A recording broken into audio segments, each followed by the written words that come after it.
Nous accueillons donc trois philanthropes. Maurice Chéniaud, d'abord, je pense que tout le monde le connaît, fondateur de la société Apax et qui a fondé la fondation Alpha Omega. C'est également de la Venture Philanthropy, nous en dira plus dans un instant, qui est relativement récente, 2011, je crois, Monsieur Chéniaud, 2010. Voilà, dans ces eaux-là. Yves Derville, qui est à côté de vous, président de la fondation Sahel l'Aquaviva. C'est une fondation, il est l'héritier, je le dis, pour beaucoup d'entre vous qui connaissent sûrement le nom du père Bernard Verspierin, qui est son oncle. Et Yves Derville a repris le flambeau de cette magnifique fondation et de ce travail surtout formidable qu'a fait le père Bernard Verspierin au Mali, où il est quasiment un héros national. Il va nous en dire plus dans un instant. Et il intervient donc essentiellement au Mali.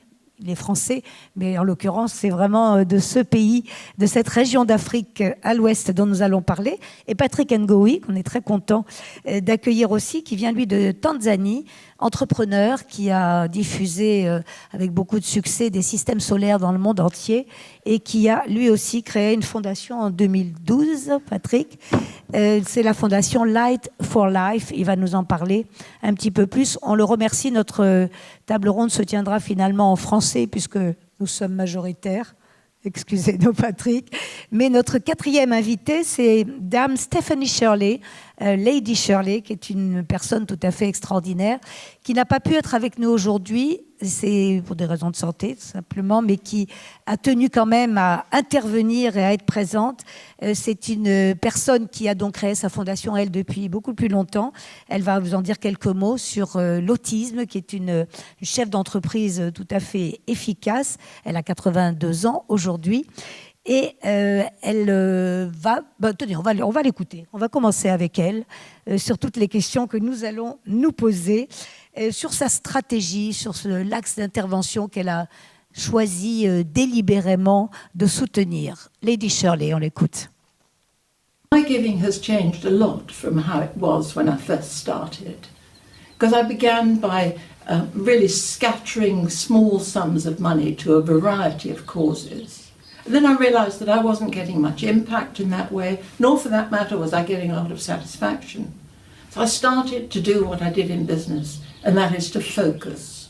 And I focused on the two things that I know and care about, information technology, my professional discipline, and autism, my late son's disorder.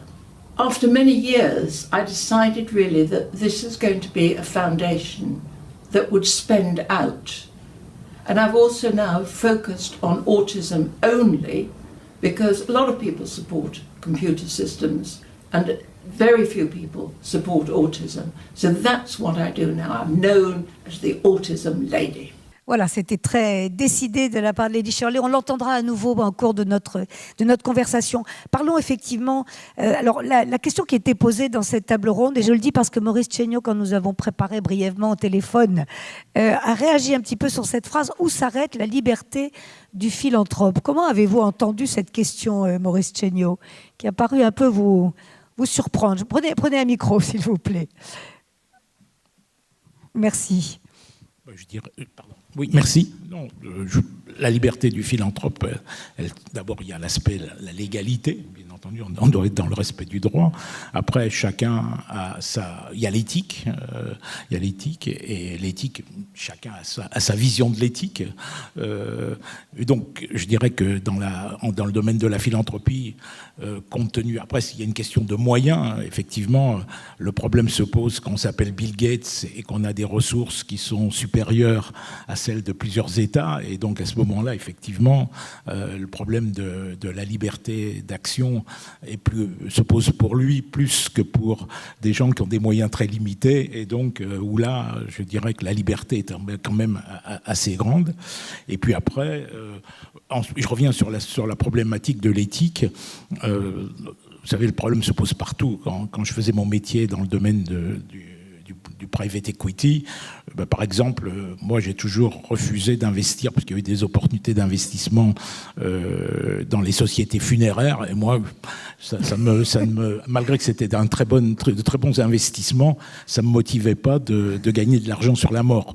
Par contre, j'avais pas de problème d'investir sur les hôpitaux, où là je pensais que on agissait pour soigner les gens, etc. Donc je crois qu'après, la liberté, c'est sa propre éthique, et des confrères à moi ont investi dans des entreprises funéraires sans aucun état d'âme. Donc voilà, donc chacun, voilà, donc ma réaction est assez simple là-dessus. Je ne crois pas qu'aujourd'hui on ait de grandes contraintes quand on a des moyens limités. Voilà.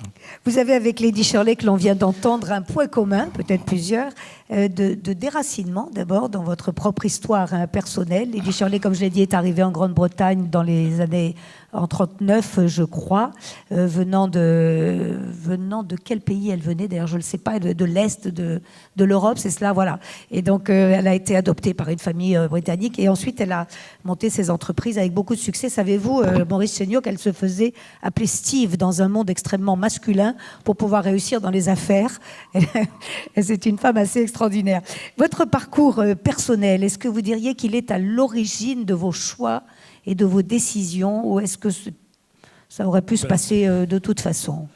Non, je crois que c'était intéressant, puisque si vous voulez savoir, j'ai été intéressé par le modèle qu'a présenté, le framework qu'a présenté Peter Fromkin. Et j'étais intéressé, puisque finalement, si je me permets en quelques minutes, si vous me donnez quelques minutes, je dirais la mécanique que j'ai suivie pour créer Alpha Omega remplit les 5 critères qu'a présenté Peter Fromkin. Alors donc, si vous voulez bien, je vais en dire quelques mots. Il vous complimente de loin. Non, mais je trouvais que c'était intéressant de repositionner son parcours là-dessus. Donc moi, je suis parti du constat que, contrairement à cet Allemand qui vous a fait cette remarque, que j'estimais que l'argent public était très mal dépensé, indépendamment du fait qu'il se réduisait, il était très très mal dépensé, et que lorsqu'on voulait s'adresser au problème de l'éducation en France, eh bien que l'État, et notamment les décrocheurs, etc., que les pouvoirs publics étaient incapables de résoudre ce problème-là, et qu'il fallait que le privé s'intéresse à résoudre ce problème d'intérêt général. Donc ça, c'était ma démarche au départ, si vous le voulez. Et puis ensuite de ça, je me suis dit, mais moi, quelles sont mes capacités? Donc je voulais résoudre un problème d'intérêt général. Et ensuite, je lui ai dit, mais mes capacités à moi, quelles sont-elles? Et moi, je venais du monde du private equity, où je savais comment on améliorait le professionnalisme des organisations. Et je me suis dit, pourquoi ne pas appliquer les méthodes du private equity au monde caritatif, qui a besoin de professionnalisme? Et comme c'était mes compétences, j'avais 40 ans du métier du private equity. Ce que vous saviez faire. J'avais aucune difficulté à passer d'un monde à une autre avec quelques ajustements. Et puis, dernier facteur, moi je suis un entrepreneur, donc je ne me suis pas posé la question de dire je vais rejoindre une organisation existante, je vais la créer moi-même. Donc voilà. Donc ça, c'était sur le purpose, pour répondre à Peter Fromkin. Alors en ce qui concerne le change, alors là aussi, par rapport aux 5 éléments qu'a présenté Peter, moi j'ai décidé d'agir au niveau des organisations, puisque nous sommes dans le venture philanthropy, nous sélectionnons des associations qui œuvrent dans le domaine de l'enfance défavorisée par l'accès à l'emploi et l'éducation. Donc ça, c'était le change. Et puis très vite, je me suis rendu compte qu'il fallait mettre un peu de piment, du leverage dans le truc, c'est qu'il fallait avoir aussi du policy change. Donc on agit sur le terrain, mais qu'on a un deuxième élément d'action qui est agir, donc devenir un centre d'expertise de l'enfance et de la jeunesse défavorisée en matière d'éducation. En ce qui concerne le véhicule, alors là, je dis ça en blaguant parce que j'adore, parce que je suis allé voir la Fondation de France pour dire tiens, je vais faire une fondation hébergé, et j'ai posé une seule question, j'ai dit qui gère l'argent? Ils m'ont dit nous. Alors j'ai dit bon, au revoir, je m'en vais, et donc j'ai créé une fondation reconnue d'utilité publique, puisque moi j'avais une stratégie très claire d'investir mon argent et que je savais comment l'investir, et donc voilà, donc ça c'était pour le choix du véhicule. En ce qui concerne le vous êtes déjà dans le débat, on va y revenir sur ce point-là. En ce qui concerne le style et l'engagement, alors en ce qui concerne l'aspect est-ce que je veux être Chuck Finney ou je veux être Ted Turner? La réponse, c'est que tout à l'heure, j'étais assez connu, donc je n'avais pas besoin réellement de notoriété supplémentaire. Néanmoins, comme je pense que si on veut réussir le modèle venture philanthropie, l'expérience du private equity m'a montré qu'il faut faire de l'œcuménisme, il faut faire en sorte que beaucoup de fondations utilisent l'approche de la venture philanthropie. Et c'est la raison pour laquelle j'accepte de venir dans des tables rondes comme ça, à faire de la pub, non pas pour moi-même, mais pour essayer de promouvoir la venture philanthropie. Donc mon style est plutôt Ted Turner, même si je vais passer à notoriété, que Chuck Finney. Et en ce qui concerne l'engagement, alors la venture philanthropie, c'est de l'engagement à 100%, c'est-à-dire que je suis engagé à 100%. Pour moi, c'est un travail à plein temps. C'est une entreprise qui doit être gérée comme une entreprise. Je gère Alpha Omega comme je gère Apax Partners à plein temps, etc. J'en aurais terminé, je ne veux pas vous allez revenir dans la discussion après. Monopoliser le débat. Et enfin, en ce qui concerne le time horizon et la perpétuité, moi j'estime que les problèmes qu'on a à résoudre sont des problèmes perpétuels. Donc j'ai voulu créer une institution qui soit perpétuelle, qui me survive. Et en ce qui concerne le pourcentage que je donne, alors comme moi je place mon argent à 100% dans le private equity, j'ai donc des returns qui ne sont pas tout à fait les vôtres, monsieur. Moi je fais du 12 ou 15% de return sur investment, et donc je distribue 10% de mon endowment. Voilà, donc j'en ai terminé pour vous dire que j'ai trouvé que le modèle de Peter Fromkin était bien adapté à ce que je fais, et voilà. Et vous vous reconnaissez parfaitement dans son portrait idéal, en somme, du philanthrope.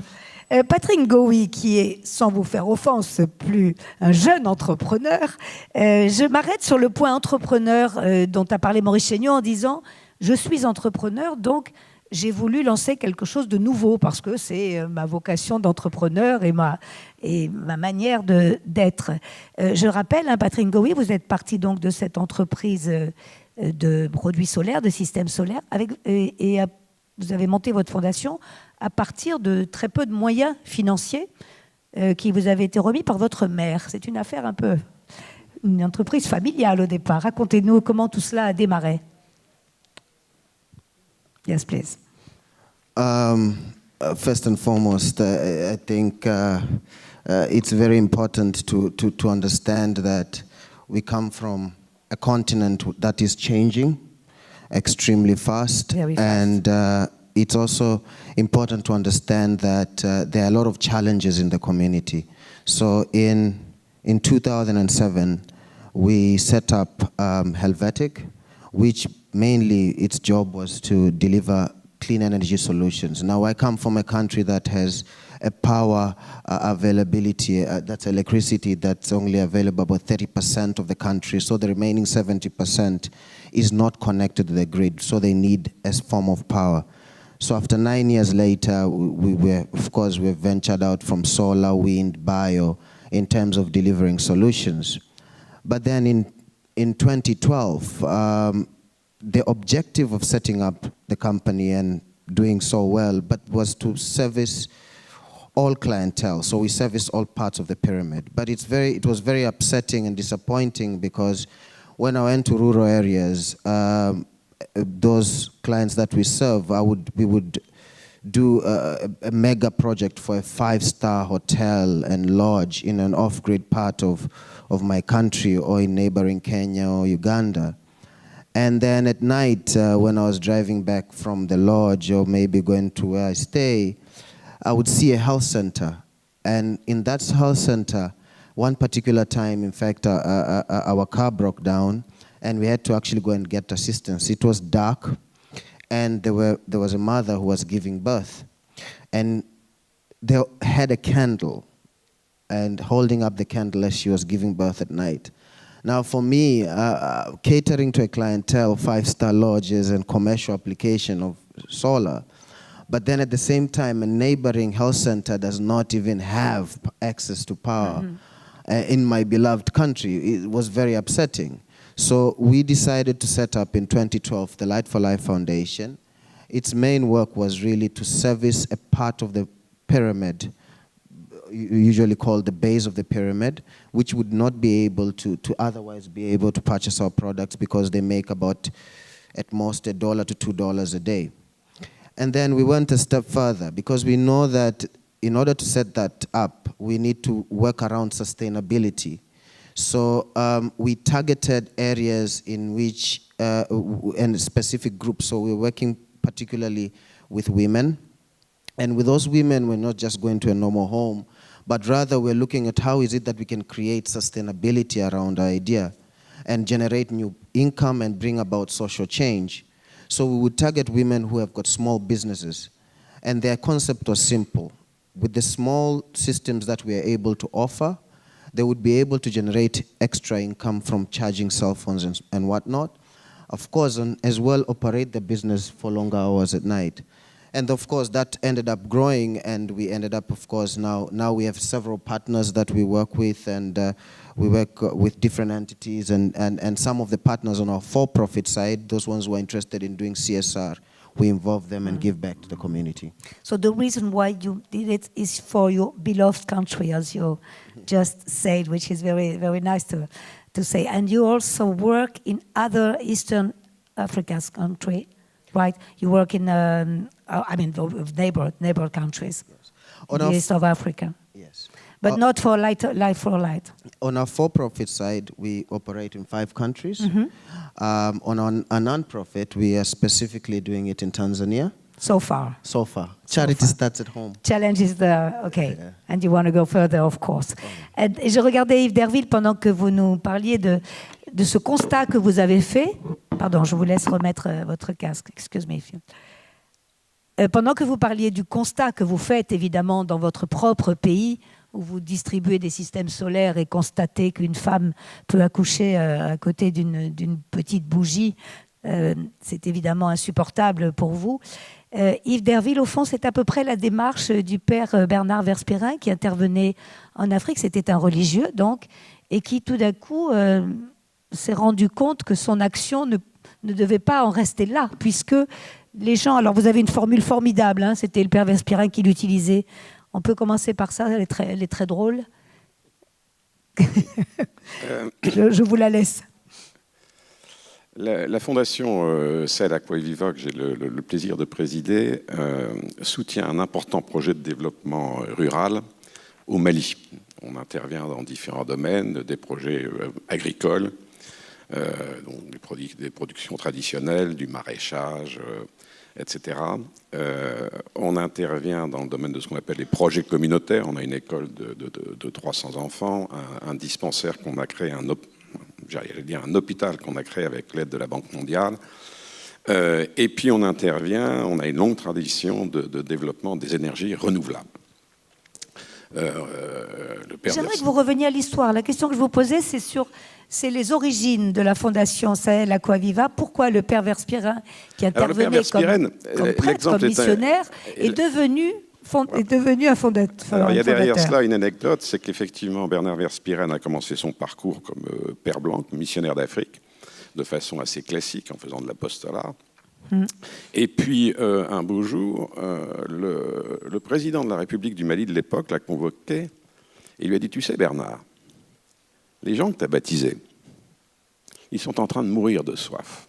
Il faut que tu fasses quelque chose. » Il a été effectivement interpellé par cela.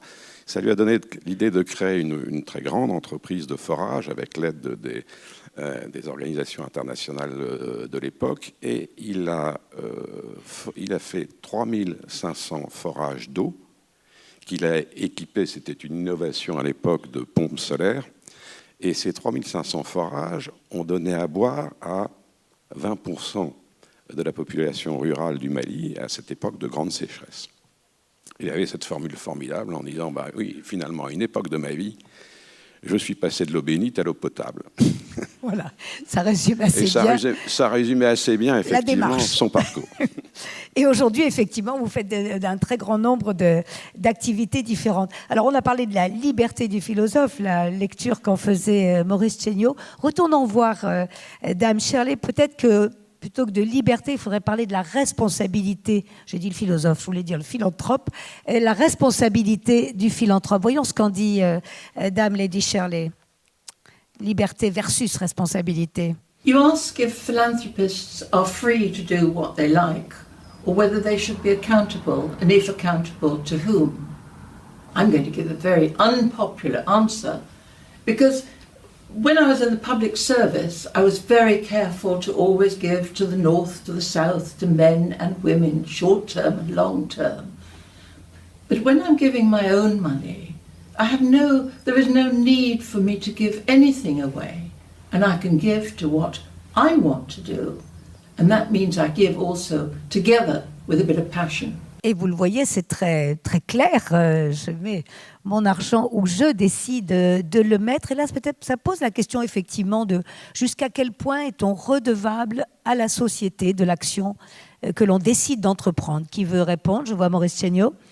Oui, dans mon cas, il y a mon argent, mais en fait, je fais appel à de l'argent des autres. Donc, à partir du moment où la Fondation Alpha Omega fait appel à des dons d'autres personnes, j'estime que je suis responsable du bon emploi de cet argent. Et toute la philosophie même d'Alpha Omega, c'est de l'impact social, puisque la raison d'être d'Alpha Omega, c'est d'améliorer l'impact social. Et donc, nous exigeons des associations que nous accompagnons de mesurer clairement l'impact social, puisque là encore, je crois que très souvent des associations disent mais attendez, mais l'argent que je dépense, c'est pour le bien général, pourquoi mesurer l'impact? J'ai dit oui, parce que vous avez besoin de mesurer l'impact, parce que si une autre association qui œuvre dans le même but est plus efficace que vous, l'argent que vous utilisez est mal utilisé. Donc en réalité, moi je suis extrêmement exigeant sur la mesure de l'impact. Je le suis pour les associations que nous accompagnons et je le suis pour nous-mêmes, bien évidemment, puisque nous devons rendre des comptes aux donateurs qui nous accompagnent.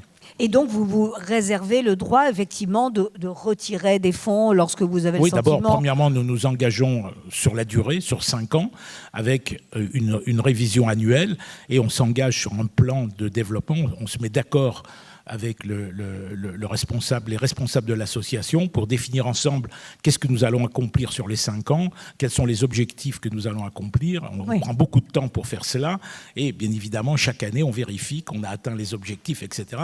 Et si, ce qui n'est encore jamais arrivé, on arrivait à la conclusion qu'on s'écartait par trop des objectifs, eh bien, on pourrait se retirer tout à fait. Bien sûr, vous vous réservez le droit de le faire. Chez vous, Yves Derville, quelle évaluation, alors le pays, le Mali, où vous vous êtes évidemment fréquemment rendu, où Bernard Verspieren a passé quasiment une très grande partie de sa vie, je pense, et où il est plus difficile d'aller aujourd'hui, clairement. Mais il n'empêche que... Ouais, je pense que c'est, pour reprendre votre question, je pense qu'on est redevable vis-à-vis des gens qu'on aide, et on est aussi redevable vis-à-vis des gens qu'on n'aide pas.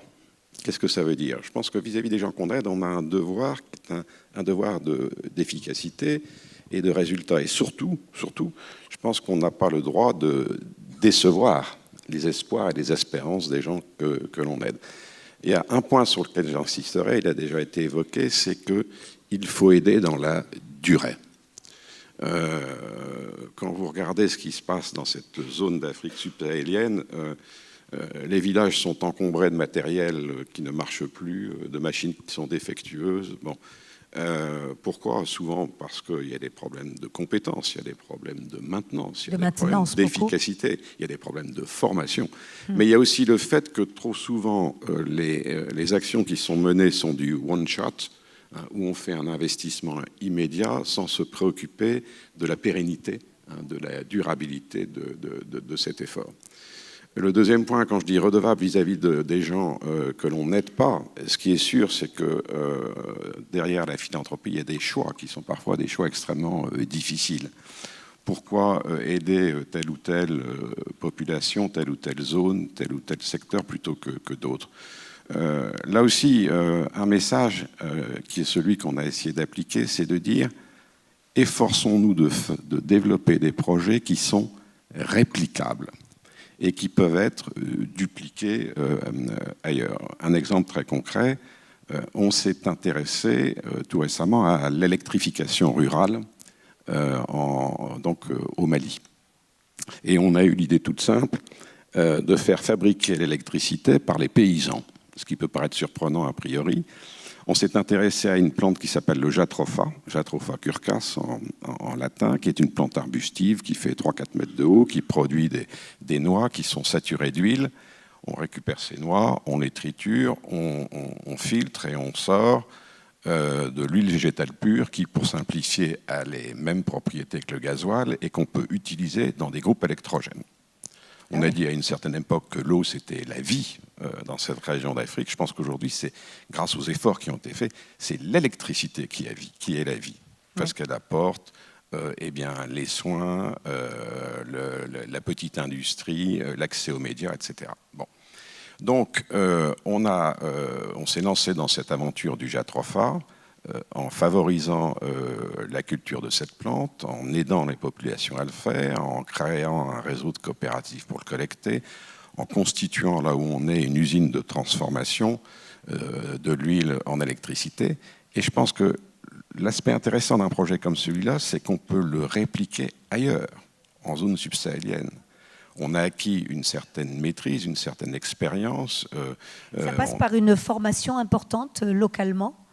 Pardon ? Ça passe par de la formation localement, parce qu'évidemment, vous voulez le laisser se l'approprier. On distribue les plants, on forme les cultivateurs. Bien entendu, il y a pour eux un aspect très important, on leur donne un revenu qui est un revenu en dehors, je dirais, des revenus vivriers qui permettent de vivre. Donc ça, c'est intéressant. Donc j'insiste fort sur cet aspect projet réplicable. Je pense que c'est une façon aussi eh bien de préserver un certain équilibre. Oui. Évaluation, Patrick Gowi, de votre côté aussi, ce que nous disait Maurice Chéniaud et Yves Derville également d'ailleurs.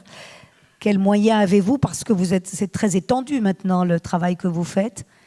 Et quelles sont les possibilités peut-être d'éviter que le projet dégringole ou ne fonctionne plus parce qu'on aura manqué de maintenance ou de formation des personnels? C'est un gros sujet. Accountability is key because for many reasons. We started off by me not collecting my salary in order to fund the foundation, and then of course now finally we're able to convince all the shareholders to invest 10% of our net profits in order to sustain. So as a foundation, what the model that we adapted was to really make sure that we are able to make the best impact possible. And the best impact, and how do we get that? I think it's part of the strategy that we adapted. So though we started off with this small kits and the distribution of that, which was recognized at a national and regional level, but then we had to evolve. Now, what we had noticed in the market was very simple. You have many big corporations, especially those ones engaged in mining and so forth. But when it comes to the challenge in those local communities, there are people who sit in boardrooms and make a decision because they feel this is what the local community needs. So as the foundation evolved, we had to actually find a way in which you could communicate with that community. So by doing that, by looking at it from that perspective, we adapted a very interesting model. We came up with an idea of sort of a crowdfunding and a site that allows people, so we map and you submit projects. So different individuals in different parts of the country submit projects online. Then we brought in PwC that was meant to vet, and then we fund based on the need. So a quick example I would give you would be, sure. We thought a specific school really needed, a specific area really needed lighting for the school. And the fact of the matter is, when we actually got into the community and we asked the local community, what is it that you feel is a need? They said, we don't need lighting in that school, we need a borehole. And if possible, put solar panels so as to pump the water, and we just open the tap and put a reserve tank up there. So that's what the local community wanted. But we had thought that funding, lighting the school would make sense.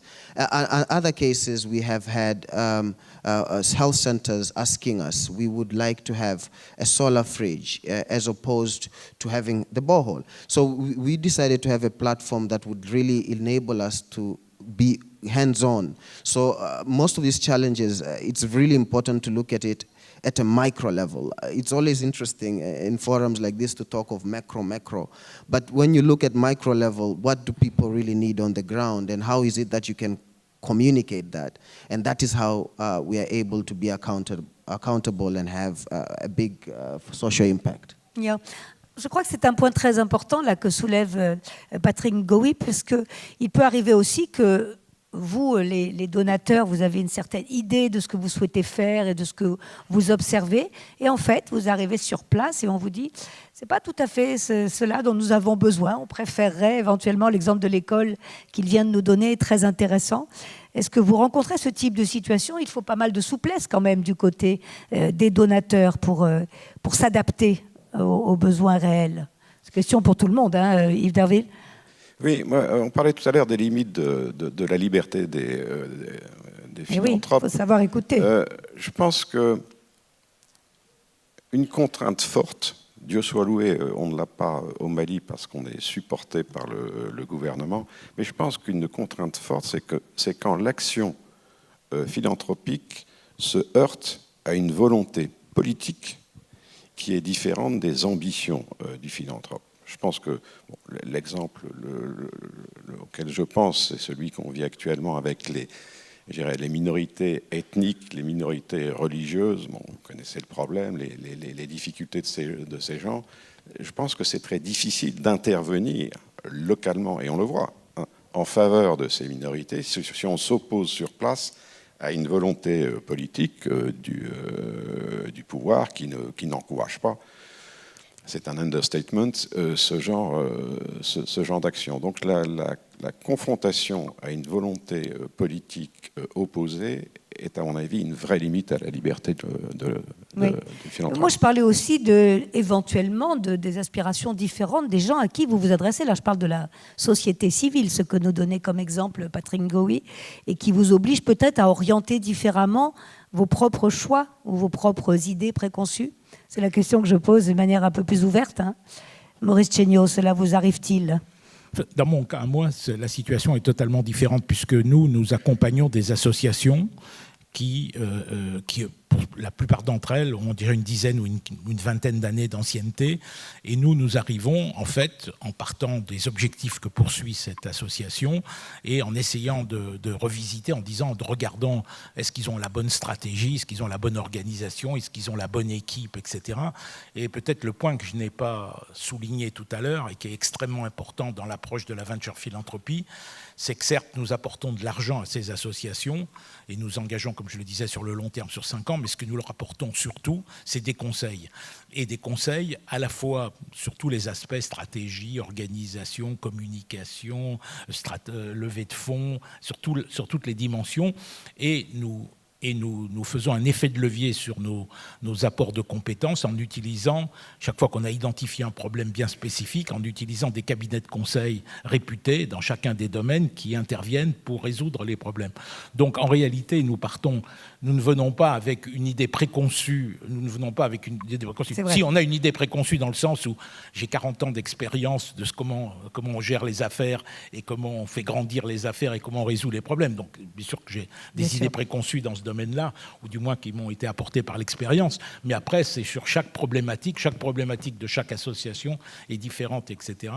Et en plus de ça, je voudrais insister sur un autre point, c'est que nous avons fait un choix stratégique extrêmement important, c'est de concentrer nos moyens. Nous faisons une nouvelle association par an pendant 5 ans. Donc en réalité aujourd'hui nous accompagnons, comme nous avons 5 ans, 5 associations. Donc nous ne dispersons pas nos moyens sur des centaines de projets, etc. Nous concentrons nos moyens de façon à la fois nos moyens financiers, nos moyens de conseil, etc. Parce que si on veut faire progresser ces associations, il faut vraiment être au cœur, comprendre très précisément les problèmes qu'ils rencontrent sur le terrain. Et effectivement, l'expérience, comme on le voit, c'est vrai dans le business aussi, vous pouvez à un moment donné avoir une stratégie, puis vous vous apercevez concrètement que cette stratégie ne marche pas sur le terrain, et donc vous dites il faut la remettre en cause, il faut trouver une autre approche pour trouver, parce qu'il y a tel obstacle qu'on n'avait pas anticipé qui se présente et qu'il faut, il faut prendre en compte et repenser le mode d'action, etc. Yves Derville. Oui, je crois qu'en matière de solidarité internationale, on ne peut pas bien sûr aider les gens contre leur volonté, mais surtout il faut tenir compte des particularismes locaux. Par exemple, la coutume avec un grand C dans les pays africains, c'est quelque chose dont il faut tenir compte, qu'il faut avoir l'humilité de chercher à comprendre et de chercher à gérer. Et en fait, ce qu'on s'est efforcé en matière de gouvernance de nos projets, c'est d'associer le plus possible les populations locales en les faisant participer au choix des décisions, etc., justement pour à la fois s'imprégner de ce que sont les besoins locaux, hein, j'allais dire les besoins quasiment culturels, et puis en tenir compte. Et puis il faut savoir aussi, comment dirais-je, écouter et avec une certaine forme de persévérance. Un exemple, on s'était initialement, on s'était lancé dans la pisciculture. Parce qu'on a affaire à des pays qui ont énormément besoin de protéines, qui n'ont pas d'accès à la mer, et donc le seul poisson qu'ils peuvent consommer, c'est le poisson de fleuve. Au début, on a fait des bassins de pisciculture, et on faisait remonter l'eau du fleuve avec des pompes dans les bassins où on élevait une espèce de poisson qui s'appelle les tilapias. Formidable sur le papier.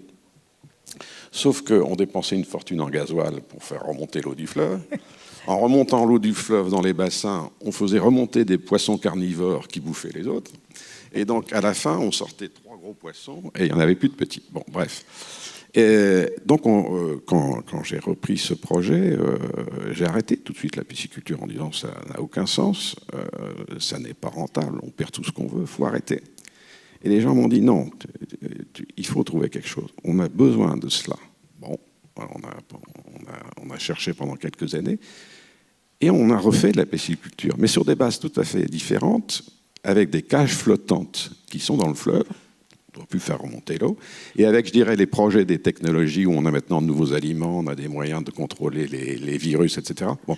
Donc je pense que, bien sûr, il ne faut jamais se décourager, mais aussi il faut savoir écouter et ne pas venir, comment dirais-je, avec des idées préconçues et avoir une certaine forme de souplesse dans les actions qu'on mène. Et on note au passage, en plus, que ce sont des projets très innovants. Hein. Vous allez quand même constamment à la recherche de méthodes plus modernes, plus innovantes, à condition, bien sûr, qu'elles soient acceptées par le milieu. C'est un très bon exemple. Je pense que c'est une grave erreur de penser que les populations déshéritées n'ont pas droit à l'innovation. Exactement.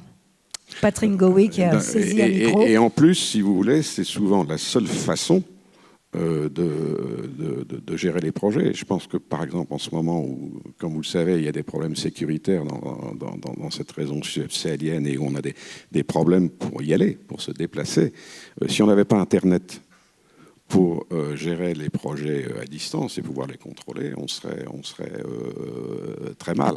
Ouais, donc voilà, si Bernard Verspieren n'avait pas introduit le photovoltaïque dans cette région d'Afrique, ce qui était une technique extrêmement innovante pour l'époque, il serait resté avec des pompes à pied, une tringlerie qui se cassait immédiatement et il n'aurait pas pu faire ce qu'il a fait. Donc c'est vrai que l'innovation, les nouvelles technologies, c'est à la fois un devoir et une nécessité. Et ça rejoint effectivement l'impact des actions dont nous parlait Peter Fromkin tout à l'heure. Patrick Ngowi, sur ce point. I think perhaps I can just give an example. Yes, sure.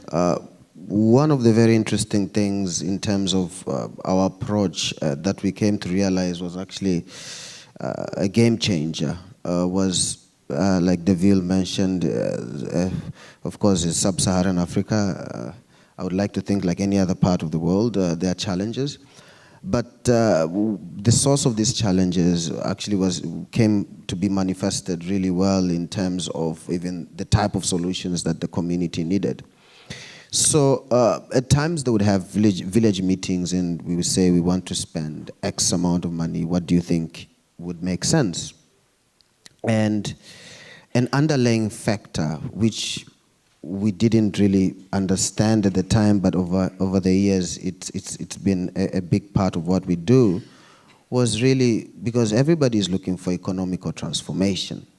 Now, in order for that to take place, they'll tell you our young people have studied all the way to X class or Y class, but then they don't get jobs and so forth, or some of them require vocational training. So one of the areas that we found ourselves doing, and I think by end of next year we'll have a whole academy around it is training.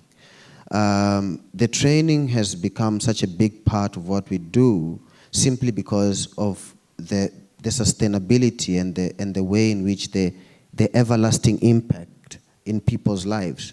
So because most people when they come, dare I say Africa, I would say perhaps Tanzania, East Africa, I think there are many big companies that come in and they really think about solving a problem by injecting money and walking away. But we look at it in a manner of how do you create a sustainable solution? And the truth is, if we don't want people to get on boats and come to Europe or go to XYZ place, it's really important to give them an economical opportunity to really better their lives. And the truth of the matter is education is the key. And informal education, whereby we one of the programs that we do, we train young people to actually come on the ground, learn how to install small systems, and then go and do it as a business. And we provide, so we are wholesale importers, and then they take our products on credit, install, and pay us back. And you'll be shocked, the default rate is less than 1%. Nobody really runs away with anything. And the training takes 6 months. But the impact that it has is phenomenal. And it has gone well. Now we have got even partners. So we have University of Dar es Salaam, we have the likes of Aalto University from Finland, and now we're working with London School of Economics as well, just to really further that in terms of providing an everlasting, sustainable solution. Mm-hmm. And becoming more and more professional too, and get along. On va retourner voir Lady Shirley, puisqu'on va revenir peut-être en conclusion de notre table ronde avant de vous donner la parole, à vous dans la salle, et puis relayer aussi quelques questions qui sont déjà arrivées sur le site de la Fondation de France, c'était pendant la préparation de ces rencontres. Retournons voir Lady Shirley pour connaître les raisons de son engagement personnel, et un engagement qui a duré donc toute une vie, hein, comme elle nous l'a dit. I got involved in philanthropy because I was myself given so much as a child that there didn't seem to be anything else I could do but to give back. My personal motivation is really the sheer satisfaction that I get from giving. It seems to me I get just as much, if not more, than I give. And the more time and money that I give away, the richer my life seems to become. My core values are quite simple. I give to pioneering projects, things that are new. I've always been involved with research, never more of the same, no matter how worthy.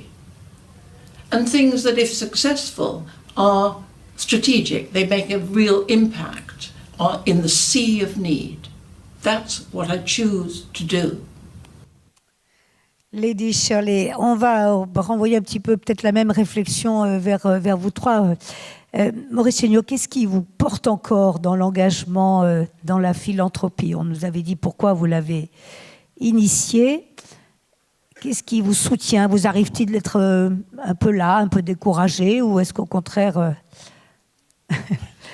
Non, bah, de plus en plus enthousiaste? La réponse est simple. Vous savez, quand vous êtes un entrepreneur, vous n'êtes jamais découragé. Vous pouvez être découragé 1 minute, 5 minutes, mais après vous vous relevez, vous êtes comme le boxeur qui est sur le ring, vous pouvez aller au tapis et puis à 3 vous vous relevez et puis vous continuez le combat. Je veux dire, donc ça c'est... Mais pour répondre de manière plus générale, je crois que moi j'ai une double éducation, si je puis dire. D'abord, je suis de religion juive, et dans la religion juive, il y a 3 mots-clés qui sont la teshuva, la tefila et la tzedaka. La tzedaka, c'est la charité, c'est les 3 mots qui fait que votre vie a un sens. Et donc le 3e mot est dans la tzedaka, qui est donc la charité. Il y a même un ordre chronologique des 10 façons de donner, et la façon la plus noble de donner, c'est le fameux dicton, si tu donnes un poisson à un homme, il mange un jour, si tu lui apprends à pêcher, il mange tout le jour. Donc ça, c'est la façon la plus noble de donner, et donc c'est c'est une des raisons. Puis la deuxième éducation que j'ai, c'est une éducation anglo-saxonne, où on dit « you give back to society », ce que la société vous a donné. Donc le cumul de ces deux cultures, si je puis dire, fait que j'avais envie de rendre à la société ce qu'elle m'avait donné. Donc voilà, et plus après, quand vous êtes entrepreneur et que vous croyez je crois profondément que, de la même manière, j'ai eu la chance d'être à l'origine du private equity en Europe. Je suis un des pionniers du private equity.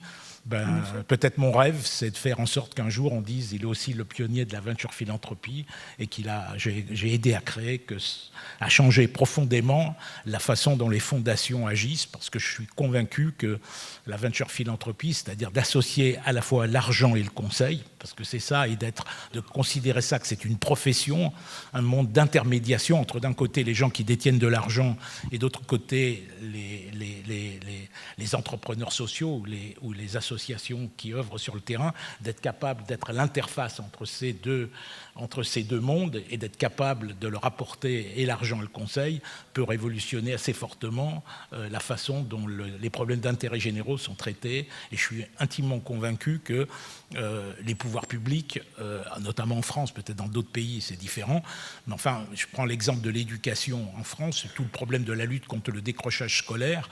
Il y a un rapport de la Cour des comptes qui est sorti en décembre 2015, qui calcule qu'on donne 2 milliards, que la puissance publique dépense 2 milliards d'euros, et bien évidemment il conclut que ces 2 milliards d'euros sont très très mal dépensés, si vous voulez. Donc après on dit qu'il n'y a plus d'argent public, mais il y a un argent public qui est gaspillé, et l'argent public c'est le nôtre in fine, et donc il faut que nous nous mobilisions tous pour dire cet argent, ça suffit que cet argent public soit très mal dépensé, et il faut que ce soit nous qui prenions en charge cette fonction.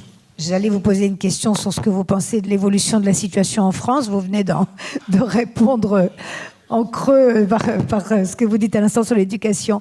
Même question peut-être, qu'est-ce qui vous porte, Yves Derville, cet héritage, cette responsabilité déjà vis-à-vis de l'action magnifique entreprise par Bernard Verspieren, mais il y a autre chose? Écoutez, moi je crois que il ne faut pas réduire, bien entendu, sans tomber dans l'angélisme, il ne faut pas réduire la philanthropie à un business. Il ne vous a pas échappé que dans le mot philanthropie, il y a le mot philia, qui était l'un des termes que les Grecs utilisaient pour désigner l'amour. Il y en avait plusieurs. Il y avait Eros, l'amour qui possède, l'amour qui prend, c'est un côté sympathique, mais philia, c'est autre chose. C'est l'amour qui partage, c'est l'amour qui donne. Donc, je pense sincèrement qu'à la base de la philanthropie, il y a un élan du cœur et de l'esprit vers les autres. Ça, je pense que c'est quelque chose qu'il ne faut pas oublier. Et alors, bien sûr, à partir de cela, il y a des déclics qui se produisent dans la vie, qui sont affaires de circonstances, on en a parlé tout à l'heure, mais qui sont aussi affaires de conviction. En ce qui me concerne, je pense que le nouveau nom de la liberté aujourd'hui, c'est le développement. Quand je vois dans cette région ce qui se passe dans cette région subsahélienne, j'ai l'intime conviction que le développement rural, la lutte contre la pauvreté, la lutte contre le chômage, la lutte contre le désœuvrement de la jeunesse, ce sont finalement les meilleures armes pour lutter contre le terrorisme. Donc, si vous voulez, je trouve qu'on se trouve aussi renforcé dans son engagement par l'actualité, ce qui peut se produire tous les jours, et qui peuvent, Dieu soit loué, nous convaincre que l'on agit dans le bon sens. Merci Yves Derville et enfin Patrick Ngowi. C'est intéressant parce qu'on parcourt un peu là les points de vue de différentes régions du monde. Maurice Chéniaud nous a clairement dit comment il voyait cette action dans des pays développés comme le nôtre. On a le point de vue évidemment partant du Mali. On aura d'autres exemples cet après-midi. On est en train d'ailleurs d'y aller tout doucement dans notre discussion sur l'efficacité, la stratégie. On aura des exemples qui viennent de l'Inde, du Zimbabwe, et des États-Unis encore et d'Angleterre. Patrick Ngowi. Same question, yes. Unless you'd like to say something else, of course. Same question. What? I can sum it up. I love my country, not because it is great, but because it is my own. I love my continent, not because it is great, but because it is my own. I was fortunate enough to start business at a very tender age when most people don't even know what they want to do. It was a huge gamble. And within a very short period of time, I was blessed. And it's not luck, it's just a blessing. And there is no way I could ever do anything that would really warrant the opportunities I've been given. But one very important thing is, if the next entrepreneur gets inspired by some of the actions I've taken, or if there is a mentality, a mindset change that we are able to do. One thing that we understand, working with the public sector is a challenge, but I have taken it upon myself to change that mindset, to actually sit down with those local government, central government, show them by example what we are doing, to justify them to actually look at things from a different perspective. Same as the way we would like to work with youth. It's very important that you don't go around giving speeches and saying, oh, I'm doing... No, but I think it's about taking the action, showing the community this is what we can do if we join forces, as well as inspiring other entrepreneurs as well who are much bigger, who have done bigger and have bigger businesses than we have. We are just a mid-sized company. But if we can change that mindset, maybe perhaps Africa can solve its own problems. Maybe Tanzanians can solve their own problems. That's what inspires me. Of course. One more question for you, Patrick. How are you working with the government? I mean, do they listen to you? Do you meet them often? Or maybe local governments? We work very closely with central government and local government. Both. Because of the community programs that we run. But the most interesting thing is it's all about solving the challenges. The moment, so we don't approach it from a context whereby we start having a lot of meetings, this is what we want to do, but rather take the action. Get the local community to sing our praises. If it's a minister, he will come down to launch the project. And that is when you actually get his attention and talk about the next project. That's right. How about other companies as big as yours? Actually, we now I have partnered with several big multinationals that are doing amazing things. Now, part of the platform that we have created, it means we've got access to a lot of projects, but we cannot fund all the projects. So what we do with our own finances, we operate all the overhead expenses for the foundation, so as to be able to get the administration, the vetting of the projects, pay the consultants. But when it actually comes now, the project itself to be funded and for it to take place, that's when we bring that multinational and tell them there's a project here. It requires X amount. If you are able to contribute the full X, let it go. Do the whole thing. Then our function now becomes to actually find where the projects are and organize them in a structure that will be very well understood. Yeah. Okay. Thank you for your answers. Merci à tous les trois. On va aller voir dans la salle s'il y a d'autres questions. Je pense que Peter Famkin vous a écouté avec attention. Peut-être souhaitera-t-il faire un commentaire ou une question qui souhaite prolonger notre échange. Madame, on va vous apporter un micro, c'est sur notre gauche ici. Merci de vous présenter très, très brièvement. Oui, bonjour, je suis Françoise Gervais, Fondation Le Beau, je démarre. Voilà, je démarre, voilà, exactement. Donc j'écoute avec attention et j'ai besoin de conseils. Voilà, c'est une petite fondation. Quand je dis petite fondation sous égide, ça veut dire qu'on a on dispose de centaines de milliers d'euros. C'est un élément important par rapport à notre réflexion, puisque nous souhaitons, et je souhaite, aider dans la durée, ça c'est clair, sur le sujet de l'insertion professionnelle des personnes avec un handicap mental. C'est un sujet que je connais bien puisque j'ai sévi dans le monde associatif pendant 12 ans pour faire émerger cette problématique et les nouveaux modes de management qui vont avec cette insertion professionnelle de la part des entreprises. Et ma question est la suivante. Voilà. Comment pouvez-vous me conseiller pour que je puisse, avec de petits moyens, aider durablement, donc avoir un développement, comme on dit, sustainable, et disposer des fonds qui sont donc nécessaires pour aider dans la durée et avoir une adéquation entre l'emploi de ces fonds bien ciblés et effectivement l'arrivée de fonds pour financer ces opérations dans la durée. Voilà. Alors, quelques clés peut-être pour un démarrage. Qu'est-ce qu'on peut répondre spontanément à cette nouvelle fondation toute jeune? Premier conseil, Maurice Chéniaud. On se verra à la pause. Qu'est-ce que vous avez dit? On se verra à la pause. Yves Derville. Écoutez, d'abord, bravo. Ça vous ramène à vos Bravo. expériences. Moi, je pense que c'est... Bravo, votre initiative, ce que vous faites, c'est formidable. Moi, je pense que l'avantage que je vois dans votre action, c'est qu'elle est ciblée, concrète, et je dirais, quelque part, facile d'accès, facile à comprendre pour les donateurs.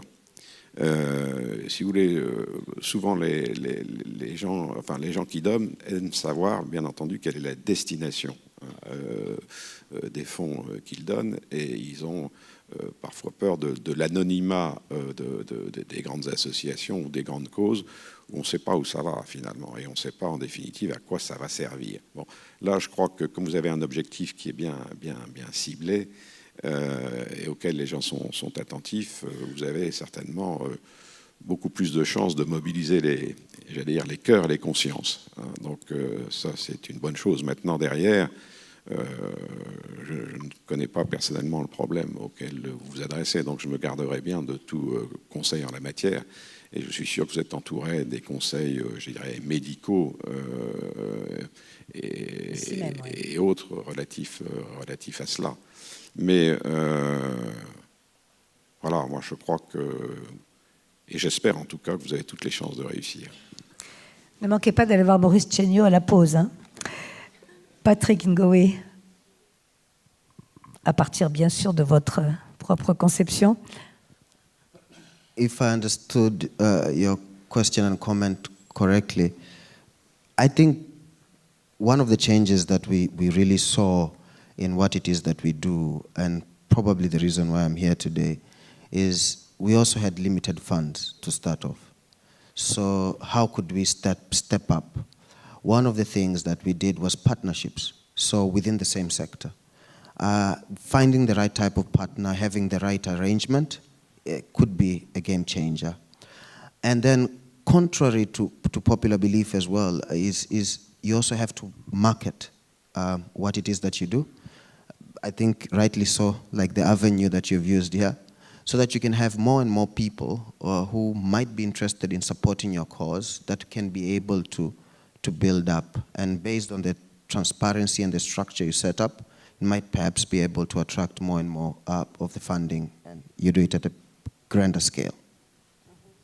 Oui, faire connaître son action, hein, très important.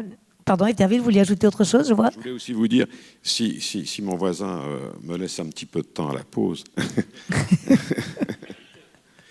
Non, Ou au déjeuner, nous avons un long déjeuner. Je viendrai vous parler d'un centre que l'on a créé à Bamako, qui est un centre d'appareillage et de réadaptation pour les handicapés moteurs.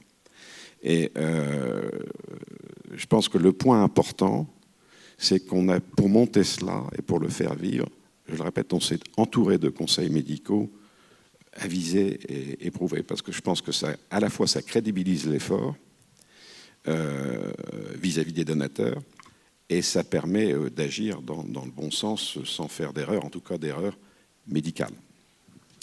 Il y a d'autres questions d'ailleurs, parmi les questions déjà arrivées sur le site de la Fondation de France, au sujet de comment développer une fondation pour la recherche en psychomotricité, donc des sujets comme ça très, très ciblés qui peuvent se rapprocher du vôtre. Dans la salle, avez-vous d'autres questions ou commentaires? Oui, sur notre gauche toujours. Monsieur, merci de vous signaler. Voilà, on vous a repéré. Oui, bonjour. Brice Saunier, fondateur de l'association Innovation. qui est soutenu en partie par la Fondation de France, le Fonds du 11 janvier, et qui vient de recevoir le prix de l'initiative citoyenne européenne, donc décerné par le Parlement européen. Donc l'objet de l'association, c'est de repérer de faire émerger le désir d'initiative chez les jeunes, surtout dans la banlieue parisienne, parce qu'on est issu de cette banlieue, de repérer ces initiatives-là, d'accompagner les initiatives à grandir et de justement trouver des personnes qui pourraient être ressources pour accompagner à nos côtés ces projets à grandir. Voilà. Il y a plusieurs temps de travail qu'on a fait ces derniers temps avec certaines fondations, ou l'Europe, ou même le ministère, justement, avec un constat qui est le suivant, c'est qu'il y a un tas de jeunes qui viennent nous voir, de plus en plus de jeunes qui viennent nous voir pour être accompagnés, mais ils ne viennent pas s'inscrire dans des programmes politiques, les dispositifs qui sont existants pour eux. Et il y a une chose qui revient très régulièrement dans le constat qu'on peut faire, c'est qu'il y a un manque de confiance qu'il peut y avoir envers certaines fondations, dans le milieu des fondations en général ou dans le politique, puisque les jeunes n'ont pas leur place. C'est-à-dire qu'ils n'ont pas... souvent leur place est très circonscrite, on fait les choses pour eux, mais on ne les fait pas avec eux. Et ça, il y a une forme d'incongruence. Alors ça, là, c'est l'objet justement de cette table ronde-là. Donc c'est la liberté qu'on peut avoir. Moi, je crois que la relation de pouvoir, justement, elle est au centre de tout ça. Ouais. Si on est dans cette relation, justement, si on aime l'être humain, on souhaite son émancipation, on souhaite qu'il devienne autonome. Et si on veut qu'il devienne autonome, il faut faire avec lui. Sauf qu'on voit aujourd'hui dans les relations qu'on a pu avoir, les rencontres avec certaines fondations, que souvent, quand même, il y a beaucoup de fondations qui sont dans un entre-soi, qui font des choses pour eux-mêmes. Et qui font à leur place. Et qui font à leur place et qui, au final, du coup, gardent une relation de pouvoir vis-à-vis du public bénéficiaire qu'ils pourraient avoir. Et il y a justement une fondation que je n'ai pas citée qui a été touchante parce qu'ils se sont dit, nous, ça fait des années qu'on fait ça. Et aujourd'hui, on se regarde dans la glace et on se pose des questions même sur nous-mêmes. Parce que d'un côté, on développe un programme au niveau d'une fondation et à côté, on fait des choses qui peuvent paraître contradictoires. Oui, donc, on voit aussi des jeunes qui peuvent dire, bon, bah, lui, il crée sa fondation, voilà, il va mettre 200 millions d'euros sur un centre d'art, ok, il n'y a pas de souci. Sauf que derrière, dans son modèle économique, dans son entreprise, il ne va pas être cohérent, il ne va pas être congruent. Il va pas incarner la démarche qu'il peut avoir, il va continuer à faire du pognon à côté sans forcément répartir les richesses derrière. Donc c'est vraiment la méfiance dont vous parlez. On dit, mais quand est-ce qu'on fait ensemble, quand est-ce qu'on fait avec, et quels sont les leviers qu'on pourrait avoir. Et ma question du coup, c'est comment est-ce que vous, parfois, qui pouvez être au contact de ces donateurs, qui veulent avoir une relation de pouvoir, parce qu'on l'a bien entendu dans la vidéo aussi tout à l'heure, je veux, je fais, quoi. Donc j'ai un pouvoir, j'ai envie de l'appliquer, et en même temps les bénéficiaires qui veulent aussi ce pouvoir-là, ou même certains qui ont peur de le prendre, justement par peur de ne pas savoir faire. Comment on arrive à concilier, comment on concilie deux, voilà, ces deux. On peut répondre là-dessus, l'un ou l'autre, le temps que Patrick ait sa traduction. On est en train de vous demander des recettes. Il ne s'agit pas de ça, hein. On en parle tous ensemble, là. Non, en ce qui nous concerne, Alpha Omega, nous n'agissons pas en direct, nous agissons au travers d'associations qui existent et qui œuvrent, ayant identifié un problème, puisqu'on œuvre, juste simplement pour citer, on accompagne l'association Coup de pouce, qui traite le problème de la prévention du décrochage scolaire, puisqu'on prend les enfants à l'âge de 6 ans lorsqu'ils rentrent en CP, et pour s'assurer que les enfants qui viennent des milieux défavorisés ne sortent pas du CP sans savoir lire, etc. Donc on traite 12 000 enfants, on accompagne une association qui accompagne 12 000 enfants. À l'autre bout de la chaîne, on accompagne des écoles de la deuxième chance qui accueillent les jeunes qui ont entre 18 et 25 ans, qui sont malheureusement sortis de l'école sans diplôme et qui, de ce fait, rament. Et donc on essaye de leur donner une seconde chance en essayant de faire en sorte, cette association, bien évidemment, de faire en sorte que la seule chose qu'on attend d'eux, c'est qu'ils aient la motivation de s'en sortir. Et à partir de là, on fait un bilan individuel, on leur redonne les fondamentaux, on les aide à trouver soit une filière d'éducation, soit un job, soit un emploi, etc. Et puis entre les deux, on accompagne des associations qui œuvrent soit dans le soutien à domicile des enfants dans des milieux défavorisés, soit par l'apprentissage de l'entrepreneuriat, etc. Donc, par rapport à la question que vous posez, ce qu'il faut, c'est que si vous identifiez cette problématique, il faut qu'une association se crée, parce que j'ai compris que vous avez créé cette association, il faut que cette association fasse ses preuves, qu'elle démontre qu'elle est capable d'apporter des solutions pérennes à la problématique que vous avez identifiée, et dès que vous avez atteint une certaine... Puisque nous avons pris la décision d'accompagner des associations qui ont une certaine ancienneté. Alors, je suis désolé, comme toujours, là, à nouveau, j'exerce mon pouvoir, ayant fait le métier du private equity pendant 40 ans, ayant pendant des années fait du venture, fait des start-up et des treasury stage, je me rends compte que c'est un métier très très difficile, j'ai l'expérience. Et donc le faire dans le monde associatif, c'est encore beaucoup plus difficile, parce que déjà quand des grandes associations qui ont déjà 20 ans d'âge ont déjà des difficultés parce qu'elles manquent de moyens, mais là, j'exerce effectivement un jugement, mais ceci dit, vous avez toutes vos chances. Là, on étudie une association qui est assez récente, qui s'appelle Espérance Banlieue, et qui cherche un nouveau modèle d'école pour faire face à la problématique que les jeunes des quartiers défavorisés n'arrivent pas à s'insérer dans l'école, etc. Donc je dis, vous avez toutes vos chances, enfin, en ce qui nous concerne, si vous créez une association qui démontre le bien fondé de votre action. Ouais. Mais moi, je relève ce que vous dites sur la défiance envers à la fois le politique et même donc finalement les fondations, ce qui est quand même un caractère dans notre pays en ce moment. Yves Derville, on répond rapidement. Sur la question du pouvoir des donateurs que vous évoquez, je crois que c'est effectivement un vrai problème. Le fait de donner crée des droits. Le fait de donner crée des droits. Et il faut en tenir compte. Le premier droit, c'est le droit à l'information. C'est extrêmement important, donc il faut expliquer, dire, illustrer ce que l'on fait. Le deuxième droit, ça a été aussi évoqué précédemment, c'est quelque part pas forcément de participer, mais de bien comprendre la stratégie. Ça, c'est sûr. Et puis ensuite, derrière, on tombe sur des problèmes de gouvernance des projets et des fondations. Et même si c'est pas... le donateur ne peut pas être un opérateur. Enfin, il faut partir de la dichotomie entre les deux, sinon on arrive rapidement à des choses qui sont ingérables. En revanche, on peut très bien, dans la gouvernance d'un projet ou dans la gouvernance d'une fondation, créer des structures qui permettent d'une certaine façon aux donateurs d'être présents, de participer, un peu comme ça existe dans un conseil de surveillance ou dans un advisory board ou ce genre de choses. Donc, effectivement, il faut agir dans ce sens-là. Merci pour vos réponses, Patrick. Oui, je vous en prie. Patrick Gouy. I totally concur with Mr. Deville, and perhaps let me just add, it's all about the systems and the structures that you create. More so if you use and take advantage of technology.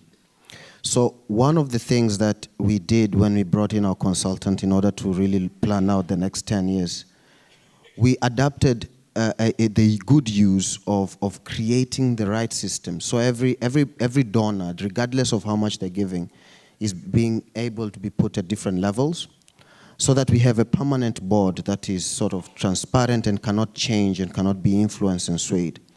But also, we created a platform that gives real-time online status of what it is that they're funding, with pictures and videos, if possible, and the parties that are involved.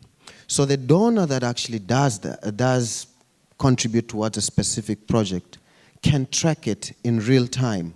And that sort of has encouraged transparency and enabled people to really see what it is their funds are going towards and the impact it's having, without having to report it back and answer constant emails or have board meetings. I hate those. Dernier mot, Maurice Chéniaud. Je voudrais rajouter, je crois aussi que c'est extrêmement important pour une fondation. Ce que les gens perçoivent mal tout à l'heure, M. Derville disait ce qu'on aide et ce qu'on n'aide pas. Et une façon d'éviter l'injustice, c'est d'être très clair dans toute sa documentation, sur son site internet, etc., d'expliciter quelle est la stratégie qui est suivie par la Fondation, de façon à ce que n'importe quelle association qui lit cela peut se dire est-ce que je qualifie ou je qualifie pas, parce que je pense que si on donne l'impression que il y a 2 poids 2 mesures et que A arrive et qu'on va aider A et on va pas aider B sans explication, donc c'est la raison pour laquelle nous sommes extrêmement transparents. Moi j'ai fait le métier du private equity pendant 40 ans et dans 97% du temps on disait non. Et on disait seulement oui dans 3% des cas. Et donc, dès le premier jour, j'ai décrété que c'était extrêmement important d'expliciter pourquoi on disait non. Parce que si on dit pas, on n'explicite pas, on dit non, pourquoi on dit non. Et surtout, quand on dit non, de donner un non à valeur ajoutée. C'est-à-dire d'expliciter qu'est-ce qu'il faudrait faire pour qualifier, etc. Et donc, si on a cette double discipline, d'une part, de bien expliciter dans toute sa documentation les critères qui motivent les décisions d'accompagnement, et d'autre part, quand on dit non, d'expliciter pourquoi on dit non, et à valeur ajoutée, je pense que vous avez toujours eu non. Et en plus de dire non vite. Troisième caractéristique, ce que j'ai appris dans mon métier, c'est qu'il n'y a rien de pire que les gens qui vous font perdre un temps fou en disant peut-être, etc. Et donc, on doit dire non très vite. Il ne faut pas avoir peur de dire non. Eh bien, merci pour tous vos conseils, vos enseignements et votre expérience aussi. Merci à tous les trois et merci à vous tous qui écoutez. On va se quitter avec Lady Shirley, qui a un court message pour vous tous avant de prendre cette pause, cette interlude. I wish I could have been with you today. But let me speak for a bit about what I view as the new wave of philanthropy in France. It seems to me that in the past decade, it's really changed, probably triggered by Bill Gates and his giving pledge.